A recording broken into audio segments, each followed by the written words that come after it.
Is about 1.8 seconds back on Lando. Charles Leclerc is within DRS range in fourth, and Lewis Hamilton just dropping back a bit behind his teammate Charles Leclerc now that Ferrari have swapped their two cars around. Bernie Collins, let's head to you at race control. Yeah, so just to pick up on the Stroll-Berman discussion, that fight that you're talking about there, Crofty, they've probably got another 10 laps to do before they could fit a medium to the end. The longest stint we've seen on medium is only 20 laps, and even that didn't look that strong towards the end. So got another 10 laps of that battle. Just a bit of information from Norris's radio. Norris has been told about the cars that you've been discussing, Russell, Leclerc, coming... 2 seconds. No, let's take some action. Yeah, we're on it, Ollie. I think they think Lance Stroll is veering and weaving a bit down the main straight, I would assume.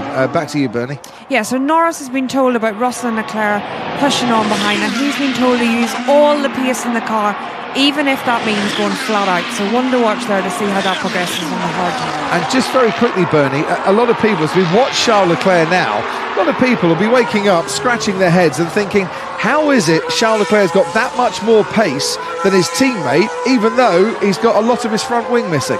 Yeah, it's an interesting, wasn't it? Maybe it's something to do with how it's managed to balance the car out. That front left has been crucial here, so it is interesting with the lack of downforce on what we presume is that side, that he's still fit to keep that tyre going.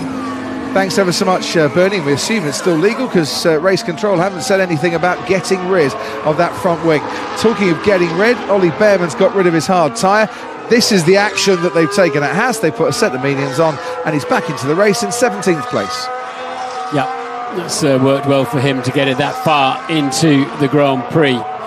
And yes, if they weren't happy with the Ferrari, they'd be showing him the black and orange flag with saying your car's unsafe, you must pit. And if you don't pit, they'll show the black flag and you're out of the race.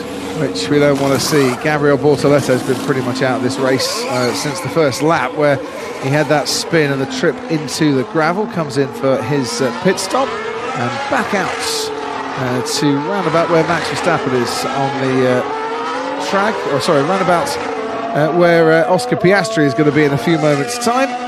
Nice clean air, but Bortoletto a long way back. He hasn't been lapped yet, but he is a long way back. And you know that flat out message to Lando Norris, he's just responded with the fastest lap of the race, and he's brought that gap down now between himself and his teammates Oscar Piastri.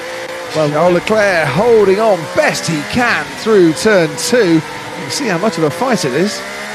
Well, what McLaren will be thinking of here is they need to make sure Norris is not at risk of an undercut again. Yeah. So they need both their drivers up the road and buy him a little bit of time, because they can't pit them at the same time. So that'll be what they're nervous of if there's another, when we expect another range of pit stops. But Stroll is 27 laps on his tyres so far. He's finished Charles Leclerc 5th and 4th in his last two Grand Prix here in Shanghai, so it's pretty obvious, isn't it, with the numbers? He'll finish 3rd today. Right, let's head down to the Haas pit.